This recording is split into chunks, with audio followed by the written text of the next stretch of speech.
Hello everyone and welcome back to another video from Crazy Gamer. In this video, I'm going to show you how to fix the Zenless Zone Zero game if it keeps on crashing. So let's get started right away. If you're trying to play the Zenless Zone Zero game, but when you open it up, it keeps on crashing, then there are a few ways to fix this issue. The first thing to check is to see if your game is updated to the latest version. So open up the iOS App Store or the Google Play Store depending on your device, and then tap on the search box and type in Zenless Zone Zero and start your search.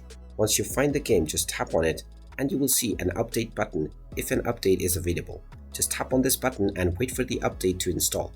And once it is done, try opening up the app and see if your issue is fixed. If it still doesn't work, then long press on the Zenless Zone Zero game and tap on the info button. You will then be taken into the application info page. Tap on force stop at the bottom right corner and then tap on OK to stop the app first. Then scroll down and tap on storage. And now from the storage page, tap on clear data at the bottom left and then tap on the delete button, which will clear all of your user data for the Zenless Zone Zero game. After this step, when you open it up once again, you will be asked to log in to your account. Once you log in, you will notice that the crashing issues has now been fixed on your game. And there you have it. That is how easy it is to fix the crashing issues on Zenless Zone Zero game. If you find this video helpful, make sure you hit that like button and subscribe to our channel if you haven't done so already. Also ring that notification bell to never miss another update from us. Thank you for watching and I will see you again in the next video.